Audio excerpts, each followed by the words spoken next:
Have you ever thought about starting your own podcast? When I was trying to get my podcast off the ground, I had a lot of questions: how to record an episode, where do I go to record an episode, and how do I even get people to listen to the episode?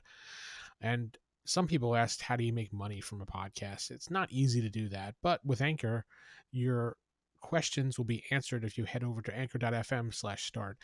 And it's a one-stop shop for recording, hosting, distributing your podcast. Best of all, it's 100% free and ridiculously easy to use. And now that with Anchor, you can match up with great sponsors who want to advertise on your podcast. That means you can get paid to podcast right away. In fact, that's what I'm doing right now by reading this silly little ad. So why not head over to anchor.fm and definitely /start and try starting your own podcast. It's fun. See you later. This is a Wild Games Production podcast.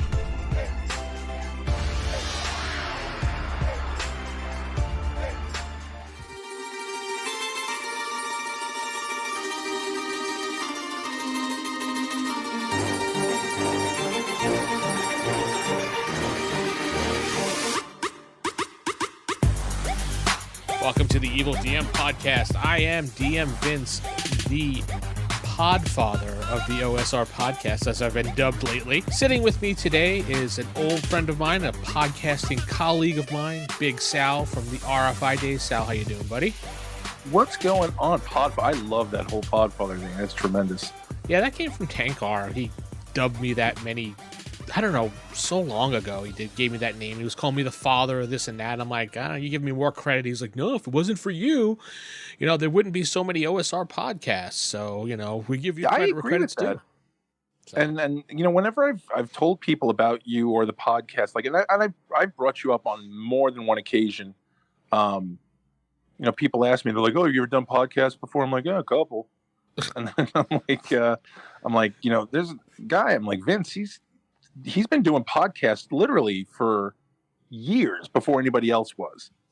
He had this format, he had this soul set up, and he was doing his shit before anybody else was. So it was kind of, I don't disagree with Tankar on that. I think that's accurate, 100%.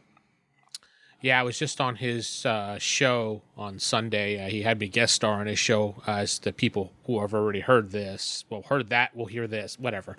You know what I mean? Yeah.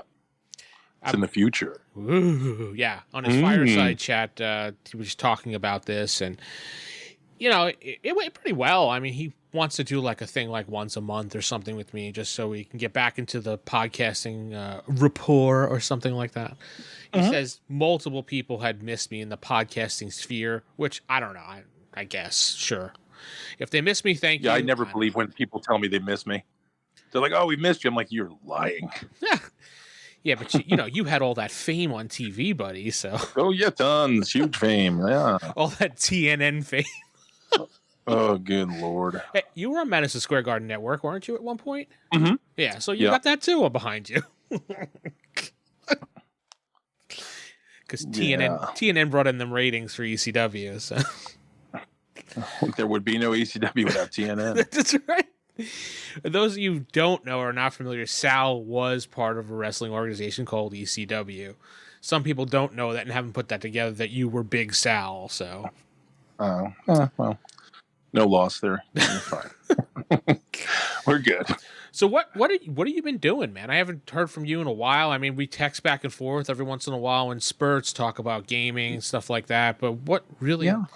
Let's pull back that kimono, as you always say. Tell me what you've been doing, buddy. I still say that. I say that too all the time. Ever since you stepped on that one show. So basically, I've been doing the Conspiracy Horseman show. We do the podcast every Wednesday. We do the live chat. And then I think, it's all of that's on the Hameen Media Network. Well, for those that are not familiar, what is exactly that, the Conspiracy Horseman podcast? So basically it's me, Ben Hameen, Stevie Richards, and Greek God Papa Don. We're four guys who we've been friends for a while, and we just never knew.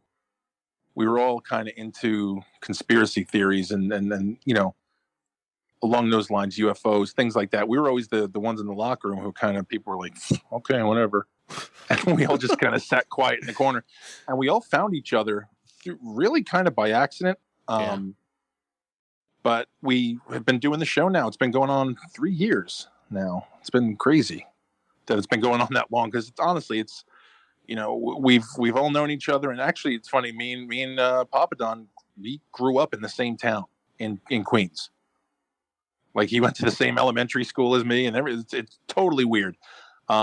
Just years apart. But, yeah, actually, it's only a couple of years apart. I think he was in class with my little brother. Wow. So, yeah. But so anyway, we've been doing the show, and it's gotten pretty good. Bin Hameen, literally probably one of the most brilliant writers. He used to write for OVW. He was creative on there. He was, he worked on the show for OVW and Derby City Wrestling. The guy is honestly a friggin' genius. And I really he's one of the people, but he put us all together. He got us all together, and we came together and started doing the show. We've had all kinds of people on the show. We've delved into everything. We've done 9/11, UFOs, everything, just absolutely everything. And now with the state of affairs as it is now, it's just no shortage of stories to talk about and things to discuss. And we just basically want people to think for themselves. Don't just be told. Don't even take our word for it. If I tell you, okay, Vince, this is wrong. This didn't happen. This didn't happen this way. I don't want you to go, oh, cool. Well, Sal said so. We want you to look it up and be like, well, if he's full of shit, I'm full of shit. You look it up. I want you to check it out. We want you to wake up and kind of smarten yourself up, and don't listen to anybody. Don't take that for granted that everybody's telling you the truth. So you want to red pill everybody? Right. Yeah, we do. We kind of do want to red pill everybody. And it's sometimes like when we will bring something to the table, one of the other guys didn't know it, and you kind of get that wake up moment where you're like, oh shit, wow. So it's been cool. I've learned a lot of stuff too. On top of that, so also in the Mean Media Network, I do the Horror Junkyard, which is me and my friend Chuck and our friend Kat. We just basically we watch garbage movies. We watch awful horror movies, and then we review them. Most of the time we're getting together. So you like Svengoolie type thing, or not even that creative, to be fair. We're not even that good. Okay. Most of us, we sit around, we have a couple of drinks, and we talk about these shit movies we were forced to watch. We are building the show up. We're trying to kind of expand ourselves, what we're doing. And I really wanted to get back into horror. Yeah. Because I was very into horror back in the day, and I really wanted to get back in. And as you know, when we always used to talk, I always tried to inject horror in my gaming. Oh yeah. Yeah. Big time. So now I have gone and started getting into more horror games. I want to start looking, and what I wanted to do was start exposing some of these games that people may not know about, but I think would enjoy. So everybody knows Call of Cthulhu. If you're a gamer, you know Call of Cthulhu. Oh, sorry about that. Oh, it's okay. If you're a gamer, you know Call of Cthulhu. You know those, the same games, Chill, Cult, stuff like that. Oh yeah. So, but there is a whole, my God, there's a huge collective of horror games. Some hit, some miss, and here's the thing. I know some people are like, well, if I don't like it, I'm not going to talk about it. I give everything the shot. I give everything the chance of, hey, I'm going to put this out there. If I don't like it, I'm going to tell you I don't like it, but I'm going to tell you why. And I'm not just there to crap on it. I'm there because I want people to see it. I want people to try it for you. Again, try it for yourself. I might not like it. Maybe you might. So that is the new branch we're kind of edging out in Horror Junkyard. We talk about the movies, but then I also do cover every now and then, especially if something strikes me pretty, I really get excited about something. Like the latest thing was Vaesen. It's a Nordic horror game, and I was like, oh man, I got to check this out. And the artwork is of course beautiful, and I'm a sucker for artwork, even if the game stinks. If the game stinks and the artwork's great, I'm usually like, oh, I'm gonna get it. I know. So I've seen you show me like, oh, this is great. I picked it up. Then like 10 minutes later, dude, the game fucking sucks. this game blows, but artwork's awesome. It's so funny. You just text me these pictures, dude. I got this. Look, this is awesome. And like whatever, minutes later, I read it. It sucks, but at least Like, I could use it for inspiration. Yeah, completely. And that's pretty much what I use games for now. Like I am 46 now, so I am an old fart, and I don't have time to want to learn new games and Yeah. be like, oh, I'm going to change my whole game. I love the games I love. I love Swords and Wizardry. I love my Labyrinth Lord. I love the my D20 games. I love my old school games. And I don't want to learn anything new, but I will if it's good. If you're cool and you strike me as interesting or something really amazing, then I'll great, I'm down for it. But I'm not just gonna start learning games now at this point just to learn them because, come on, man, like who has time to do it? And plus, half the time, if you learn a new game, no one's going to want to play it, or right. Your group's that's like, the other thing. That sounds dumb. I don't want to play it. And you just wasted like a week reading a book that you're not even going to use. Well, that's you were right there with me, man. We all had the groups who were like, I want to play the same game over and over. Okay, cool. All right. So yeah, we were all there. We all had that. So yeah, the basically now what is I'm just getting into the horror games again, and that's also covering video games as well. My friend Chuck, he's currently, we do that on Twitch on Wednesdays right after our Horseman. We jump over and we just play different horror games. He's on Resident Evil 2. And I'll probably go through the series, but we find other games, games like Carrion, games like Vampire, just cool stuff. Just also we try to stay off mainstream. I got a game for you. Every once in a while, I like going on to, what is that, Itch.io, whatever that website. Oh, yeah. Where the indie game was. There's an indie game I found on there that is called, where the heck is it? It's called the Puppet Master game. It's based on the Puppet Master movies. And I'm like, Sal would love this. Oh, absolutely. That's friggin', I used to love Puppet Master, man. Either you play the puppets or you play the guy hunting out the puppets. That's tremendous. Yeah. Toulon? Yep. So you'll have fun with that. It's a free game. It's like a half a gig download, and oh, definitely. Oh man, that's so cool. Yeah. So and the last game I was playing was Dead by Dawn, or Dead by Daylight, where you play the serial killers or the hunter. Yeah. I used to play that. I was Michael Myers for a while. I was Freddy for a while. Yep. Yeah. I've been playing. I've been playing that, and I'm kind of like falling out of love with it because it's kind of limited. It's repetitive. Yeah, and it's you're like, okay, cool, I want to do this, and then you're like, all right. That's what happened with me with Friday the 13th when I was 13th. Yeah, dude, I was playing that every day. I hated playing Jason. I liked playing the counselors. Yeah, it was so cool. Just you're like, oh, this is gonna be awesome, and then playing Jason, you're like, what ruined me for that game was playing Jason, and I'm going after the counselors, and I have to run around a table 14 times to catch somebody. Yes, because they know how to power game. Yeah, I'm like, this is fucking dumb. Yeah.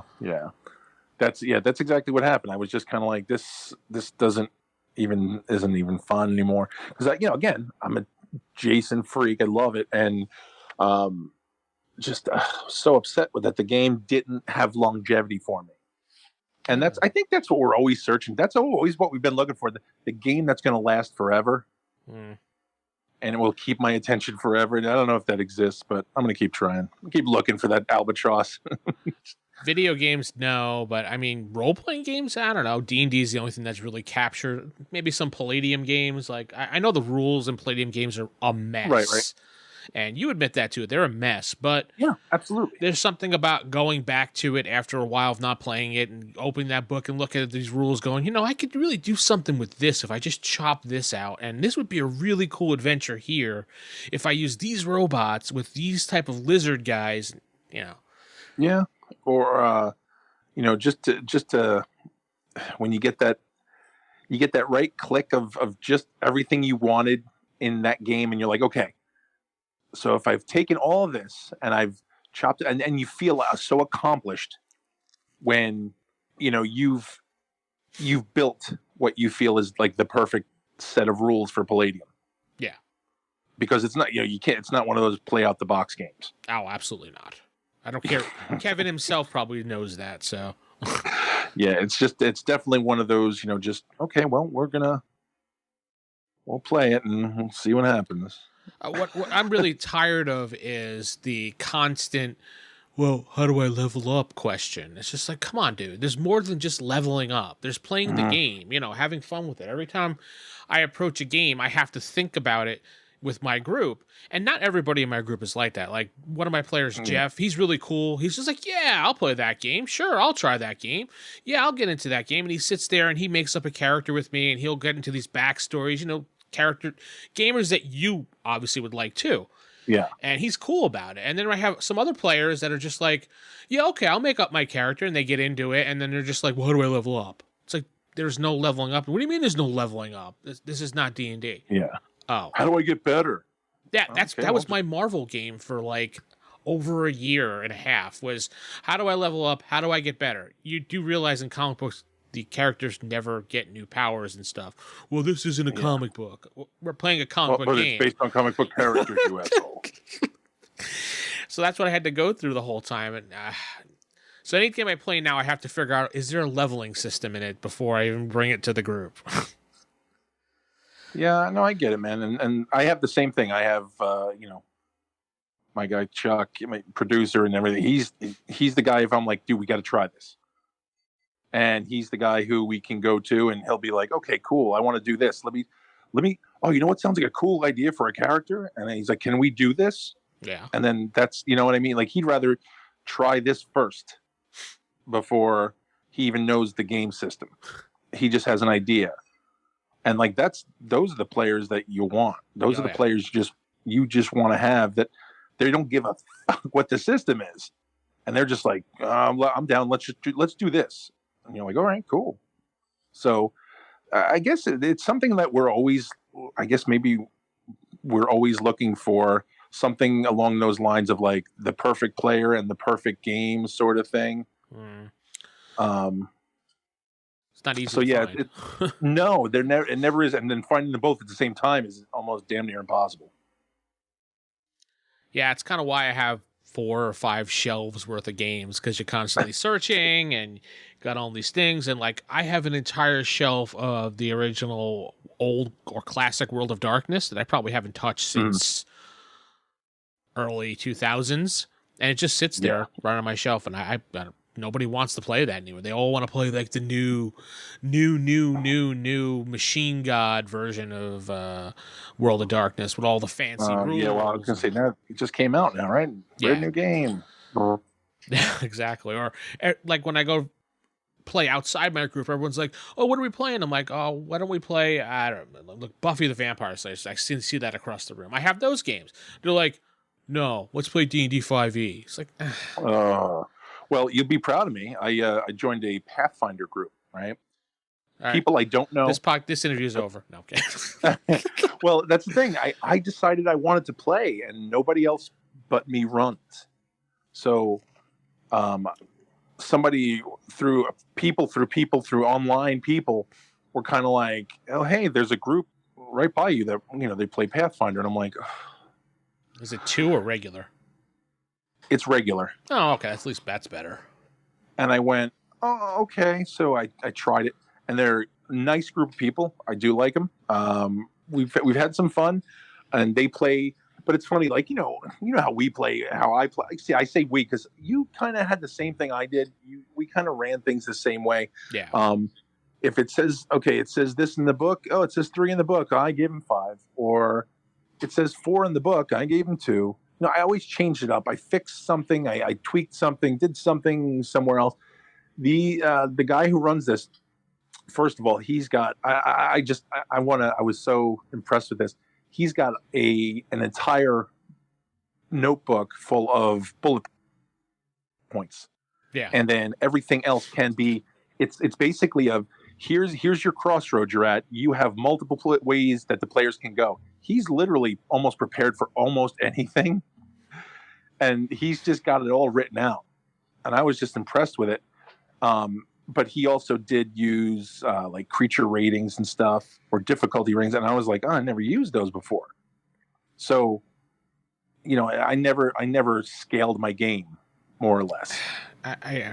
They made that up in 3E to help new players get acquainted with the game, but then it started becoming a crutch for every GM with, right. Well, the rules say that my character can't, face more than CE2 at this level. It's like, dude, right. It was just a guideline.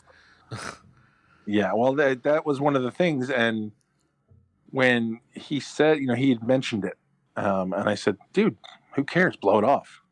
And he's like, what? I was like, yeah, man, who cares? I'm like, who cares what the rating is? I'm like, fuck it, just make us fight 3 of them. If we're smart, we leave. If we can't handle it. I'm like, just, I don't, no big, and he was kind of like, oh, okay. Like, and I just forget that not everybody thinks the way I do. Or, so again, it's one of those, you find a good group of people, and you find a good game, you find a good group of people. And again, honestly, I know most of the rules for the Pathfinder game, for the, especially first edition, but like the people are nice. They're good people, and they're fun. They're not crybabies. They're not, rules lawyers. Pathfinder is a beautiful game. Like, it looks beautiful, especially the first edition. It looks beautiful. They have some great evil supplements for demons and things like that, and some great monsters. And they put a lot of work into building the game up from what WotC left in the dust, because they felt it wasn't a good game anymore. The problem that came in with Pathfinder is that once you get past the core books and start adding things in it, it starts becoming a pain in the ass and a headache to keep up with stuff. Because then you got to remember this book and that book and this rule and that rule. But wait, no, it's in this book. No, it's in that book. And that's where the headache started coming in for me. I couldn't take that anymore. Yeah, that's well, again, now I haven't used any of the books except for the core rule book. That's what I've been using, and haven't needed anything else. I'm not running the game. I was like, I don't care. I just do not care, man. So it's been kind of cool to just play the game. And again, I'm not trying to trigger you, but we even we recorded last night for the Horseman, and we got to the complete apocalypse of 5e with erasing negative stats on all races. Ugh. So what, Sal? I just went. I'm throwing down an X card right now. Oh, and it's funny, dude. When people still bring that up, they'll talk about it, and it's funny. No, but here's the thing. Even in this Pathfinder group, there's a few people who are that they would go along with that. Like that's their thoughts. That's how they feel. Okay, that's fine.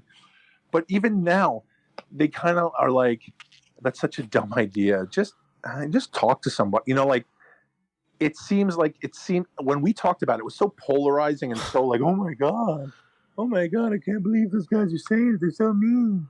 They're so toxic. You're referring to our 5e podcast that we had with, I don't even remember the fucking name of that show. That's how much I erased it from my mind. It was me, you, Melanie, and Kat. Yeah, that's right. Right. I don't even remember the name. I really don't. It's probably better. It's for the better. And we brought up that X cards thing. I think she brought it into the mix, and she thought, well, yeah, because somebody is selling it. Somebody actually sold it. They were selling it as a product, and I said, "This is the worst thing ever." Yeah, and I remember we ranted on it for a good half hour, and that's when basically we were toxic. Yeah, just come on, man. Just have a conversation with the people at your table. That's all. Yep. But even that now, that's the caveat to everything. Even on craft, I watch craft videos on YouTube or something, and they're like, "Oh, well, if you do this, have a conversation with your players." I'm like, "Oh, go fuck yourself." No, hey guys, let me ask you a question. Is anybody going to get triggered if I make a 6-headed clown-faced spider? No, go fuck yourself. I'm going to pile it on the table, and if somebody freaks out, I'll be like, "Cool, it worked." Yeah, I mean, I That's don't why bring it's there.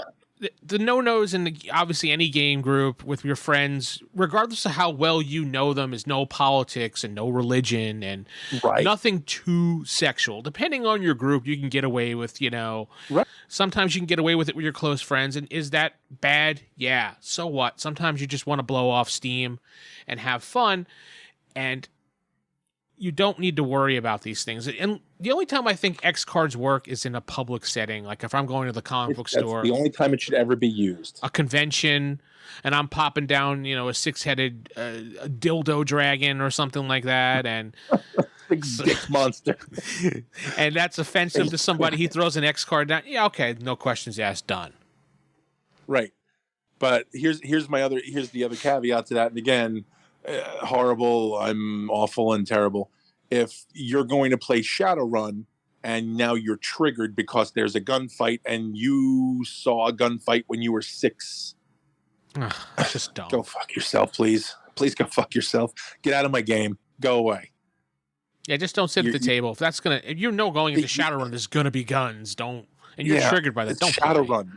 The game is Shadowrun. The whole game, it's like that's what I mean. And look, I have never in my life, in my career of DMing or playing, I have never ever trigger. Okay, wait. I'm going to redact that statement real quick. One person I did play with, I accidentally triggered her by accident. She had a drowning incident, and I never knew. Yeah. And she nearly drowned, and I brought up a drowning thing in game, and she got a little freaked. And I said, okay, so we stopped the game. We talked to her. She was fine. But aside from that, I don't understand. Right. Sal, I don't understand that. When I was a 10-year-old kid, and when my parents dragged me to Florida when I was a kid and I didn't want to go, I was in a pool as a kid and got almost drowned and died from a little fucking kid trying to drown me. And I've, had problems going into a pool almost all my life since that situation. Yeah, mental problems. Got it. Yep. But if you ran a game and my character was drowning, I'd be like, oh, damn. I drowned. Well, no, and that's the thing. She didn't make a big deal about it. She got a little claustrophobic. She felt a little weird, so she took a break. And we talked. I said, "Are you okay?" Because it was just out of nowhere. And she's like, "Yeah, I'm fine." And then we talked, and she told me, and I was like, "Oh, I'm sorry." And she goes, "No, it's not your fault. You didn't know." Okay, great. But that was her deal. She told me, and it was taken care of, and we moved on. We didn't have to skip it. We didn't have to go, well, that didn't happen. Like, it just. No, we all took a sec. We all took a beat. Okay, great. But we're all friends. We're going to play this game now. Yeah, but that's the thing. So you can do that to turn around and be with friends and somebody go, oh, I don't like talking about that X card. And the DM can't ask any questions. He just has to move on. No, I'm sorry. That's I don't know. I don't agree with that. And I understand people, it's sensitivity or whatever. Sure. I'm all for sensitive. I don't ever want to hurt anybody's feelings that don't deserve it. But just honestly, I'm playing with my friends. We're never going to have that. We're never going to have that issue. Yeah, you never know, because I triggered obviously someone in my group that used to podcast with us. And I had no idea, honestly, that was going to happen. I mean, I was running a game, and I had one of those tree vine. What are not a roper, but it was one of those trees with vines. I can't think of the name. I guess a tree. Was a strangler vine? Right? Yeah, a strangler vine. And one of the guys, went to reference the Evil Dead. Evil Dead. Yeah. Right. And he just joked. He's like, "Oh no, maybe it's an Evil Dead tree." And then that person got so triggered. Because she obviously went through that situation, which I had no idea, honestly, at that point. She was fucked by a tree? Yeah, apparently she was fucked by a tree. I had no idea. No. She was... Well, honestly, I can't see anything else wanting to. But, dear God. And, she got triggered by that, and that shut the entire game down. I saw this, and I immediately just moved on. I said, well, no, we're not going to talk about that. Okay, so, the situation moved on. We're not doing that, guys. Right. Yeah, I basically just did, okay, well, the vines go away, and then this monster pops out. So I kind of changed it mid-monster. Right. But it became a whole big thing, and I didn't know about it. I spoke to her afterwards, and she was like, no. I'm like, I didn't know. I apologize. But how am I supposed to know that? I mean, I can't read your mind. And yeah, it's not your business to tell me either, but you shouldn't get so upset when something like that happens. And especially because it didn't happen. Number one, it didn't happen to her, and nothing happened. There was a reference to a movie. So please go fuck yourself. Politely, go fuck yourself.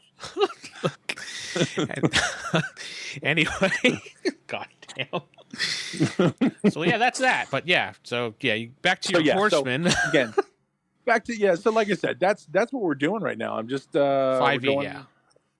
Yeah, we're playing 5e. Yeah, no, but that's what we were talking about. We're talking about how the pasteurization and pretty much the destruction of 5e, because it's the people who are, people aren't going to just the people who are going to play this and make this their game. All right, cool. You guys are cool. Have your game. Play. I don't care. It's not affecting me because I'm not playing it. I'm playing something else. It's just sad to watch the burning, and watching the building burn. The building's been there for so long. Oh, that's a shame. Oh, look at the restaurant burn. I never really ate there too much lately, but it's not. That's a shame to see it go. Oh, such a bad thing going on. I saw when they released that, and I'm like, give me a break. Well, whatever. They want to play the game that way. Let them play the game that way. Because I'm not playing. I brought this up actually. I was talking about this. Do you remember me and you when we got into a discussion when we saw the drow? How when they first came out and they said the drow can change their sex. Oh, and yeah. I went, yeah, that's pretty cool. That's a cool idea. I get it, and I know why they're doing it, which pisses me off. They're doing it to pander. But I liked it because, you know what? It's original. It was a cool idea. Do that. Well, I mean, and it's apparently been there all along since second edition. It just hasn't been emphasized at all. Used and emphasized, right. Yeah. So, but it was now for 5e, this was a cool thing. This was great. Now the carry, everybody knew about this. This was a new thing. It was innovation. And it's like, okay. And I remember us talking about people were losing their minds. And I'm like, I don't understand why they're bitching about it, because it's not taking away from the game. It's actually adding a little extra to the game. Great. And so, if you didn't want to use it, you just ignored it. You didn't. Exactly. And I remember that all happening. And now I look at what they do and with everything, and everything is pandering. Everything is just to quiet the people who aren't buying the books anyway. Well, I mean, they probably, they aren't buying the books because they're pirating the books. Right. Guarantee almost all those people that bitch and complain probably have the core book, the monster manual, and the DM's guide, and everything else they probably have on PDF. They got it online. Well, I'm sure, 100%. But that's the thing. So, my cousin, her daughter wanted to play D&D. She wanted to do 5e because her friends are playing it. Yeah, of course. And I told my cousin, I was like, yeah, cool. Go for it. Just get her the core book. That's all she needs.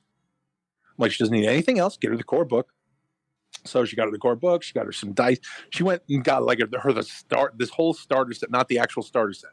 She went and got her the book and a separate, and dice in a bag, and a whole 9 yards. She bought all the little accoutrements. Yeah.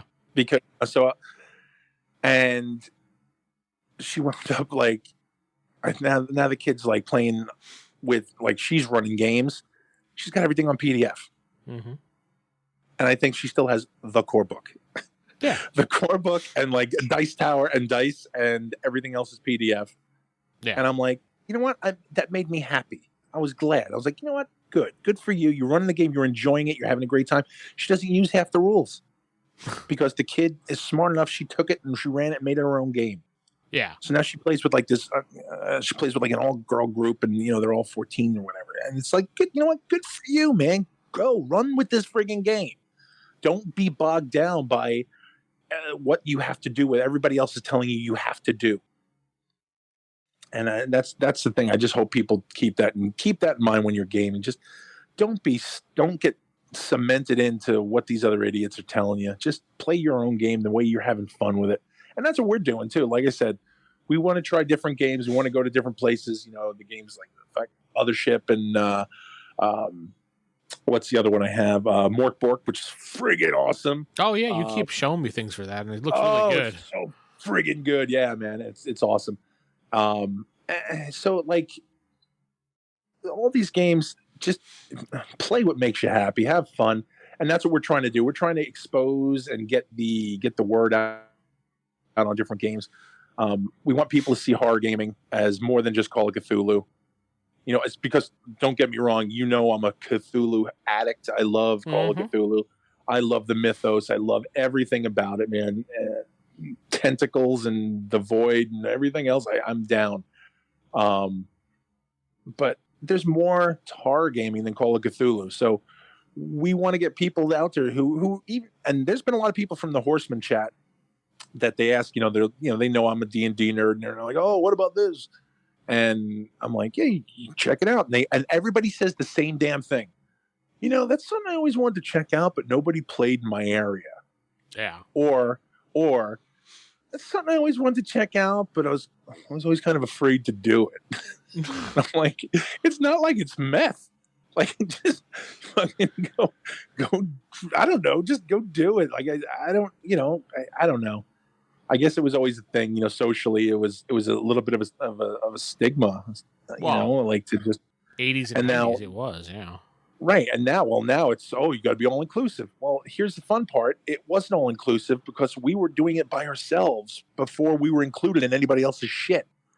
So, yeah, now it's got to be all inclusive, and even if you don't like the game, you get to be included.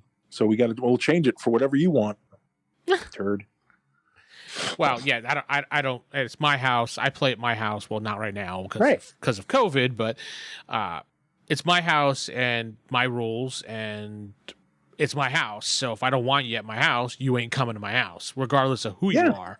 You could be Johnny Go Lately. I don't care. You could be the celebrity in the world. I don't care. It's my house. I get you. I'm not going to invite someone just because I'm told in a book I have to invite you to my table. If we're cool and we're friends and everything like that, and I trust you, yeah. If it's at a public place, every chair is open to whomever wants to sit there because it's a public place. Exactly. And I can't say you can't play unless you're a complete utter dick and you get kicked out of the store like one guy did. So, like I said, man, 30 years I've run the game, 25, however long I've run the game, and I've never had an issue, never had a problem with anybody coming to my table, never had a problem with anybody playing with me. Any of that crap. And now, and again, since being off Facebook and not being exposed to all this drama every day, even like I do MeWe now and then, and I look at, just for gaming only. And I even have other kayfabe stuff that I just do gaming only. And even that, it just gets choked full of drama and politics. And I hated it. So I just stopped. I stopped doing it. So now I'll go online and I will nitpick. I will cherry pick all the specific things I want to look at. I said, let's see what's going on. Very triggering, Sal. You're such a gatekeeper. You know what? Yes, I embrace that. I embrace the fuck out of that because I am a gatekeeper. I want my gate nice and strong to make sure that my game is fun, and any of you non-fun fucks, I don't let you in. So yes, I'm a gatekeeper. Got a giant axe, and I'm waiting for you to come through my gate so I can cut your fucking hands off and shove them up your ass.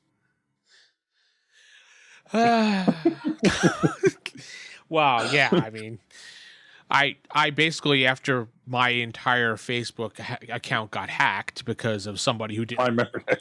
Because somebody didn't like me, apparently. What a surprise there, right? Shock.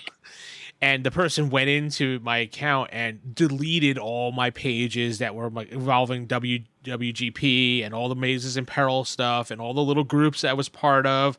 Tried to delete all that stuff. And Facebook was just like, whoa, this is unusual. So boom, it locked the account, sent me an email saying, we've detected suspicious activity. Your account logged in from this IP address and this state and did the following. And I'm like, what? California?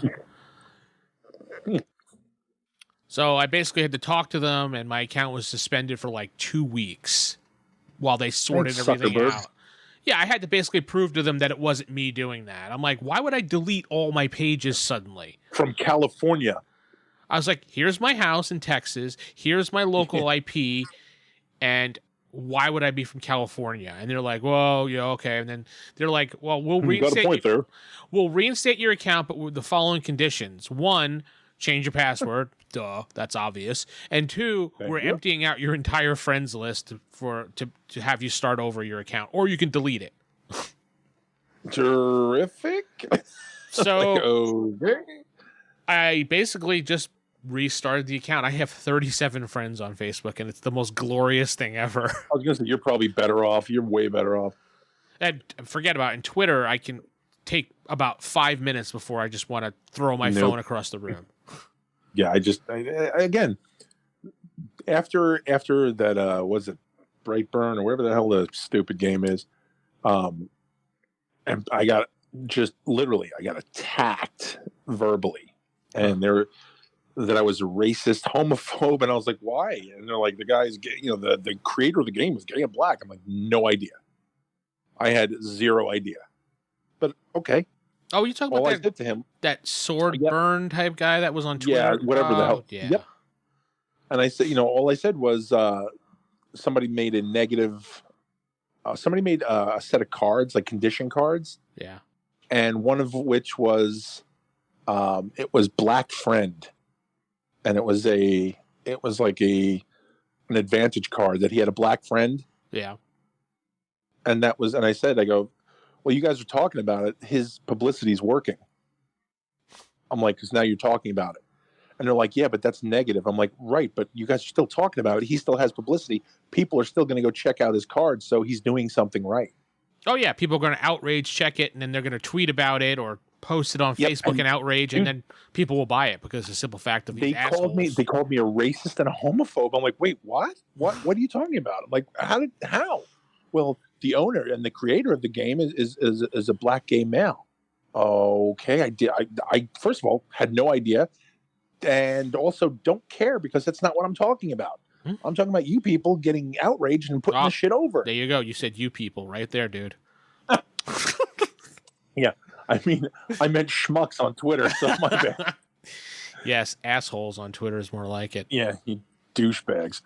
So yeah, I quit after that. I was like, I'm done. You can all go fuck yourselves. You don't even deserve my opinion. Exactly. And you know how? Yeah, how much I love sharing my opinion with people.